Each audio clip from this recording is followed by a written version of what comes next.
August 22ஆம் நாளான இன்று திரு அவை அரசியான புனித கன்னிமரியா என்ற நினைவு நாளை கொண்டாடி மகிழ்கிறது.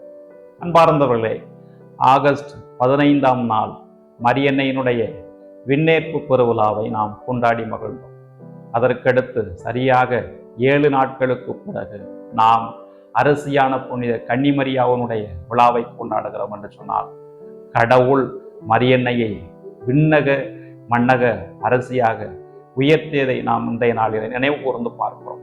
அன்பார்ந்தவர்களே, இந்த விழா எப்போதிருந்து கொண்டாடப்பட்டது என்று சொன்னால், கிபி 1954ஆம் ஆண்டு அப்போது திருத்தந்தையாக இருந்த 12ஆம் பயஸ் குயின் ஆஃப் ஹெவன் என்று அறிவித்து இந்த விழாவை கொண்டாட பணித்தார். 1954ஆம் ஆண்டு இது முறைப்படி அறிவிக்கப்பட்டாலும் கூட புனித எப்ரேம் தான் இந்த விழாவை கொண்டாடுவதற்கு முதற் புள்ளியாக இருக்கிறார்.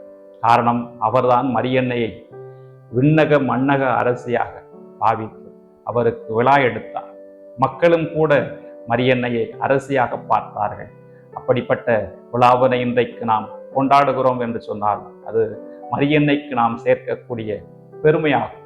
அன்பார்ந்தவர்களே, இந்த விழா நாளிலே நாம் ஒரு சில சிந்தனைகளை நம்முடைய மனதில் இருத்துவோம். ஒன்று, மரியன்னையை கடவுள் அரசியாக உயர்த்திருக்கிறார் என்று சொன்னால் கடவுளுக்கு நாம் நன்றி செலுத்த வேண்டும். கடவுளுடைய அருள் மரியன்னையின் மீது நிறைவாக இருந்தது. அதனால் தான் வானதூதர் வழியாக அவர் மரியன்னையை அருள்மிக பெற்ற மரியே வாழ, ஆண்டவர் உம்மோடு இருக்கிறார் என்று வானதூதர் வாழ்த்துவதாக படிக்கிறோம் என்று சொன்னார். கடவுள் மரியன்னையை அணி செய்தார், மாட்சியால் நிரப்புகிறார். அதற்காக நாம் கடவுளுக்கு நன்றி செலுத்த வேண்டும். மரியன்னை அரசியாக உயர்ந்திருக்கிறார் என்று சொன்னார் அவர் தன்னுடைய திருமைந்தனிடம் நமக்காக பரிந்து பேச எப்போதுமே தயாராக இருக்கிறார். ஆகவே மரியன்னையினுடைய உதவியை நாடுவதும் நாம் செய்ய வேண்டிய ஒரு சிறப்பான செயலாக இருக்கிறது. புனித சலேஸ் நகர் பிரான்சிஸ் இவ்வாறு சொல்வார், மரியன்னையினுடைய கடைக்கண் பருவாய் நம் மீது பட்டால் போதும், நம்முடைய வாழ்விலை நாம் சந்திக்கக்கூடிய துன்பங்கள் எல்லாம் ஒன்றுமில்லாமல் போய்விடும் என்று குறிப்பிடுவோம். ஆகவே நாம் மரியன்னையை அரசியாக உயர்த்திய கடவுளுக்கு நன்றி சொல்வோம். அதே வேளையிலே நமக்காக எப்போதுமே கடவுளிடத்திலே பரிந்து பேசக்கூடிய, தன்னுடைய திருமகனிடத்திலே பரிந்து பேசக்கூடிய மரியன்னையிடம் நம்முடைய வேண்டுதல்களை எடுத்து வைப்போம்.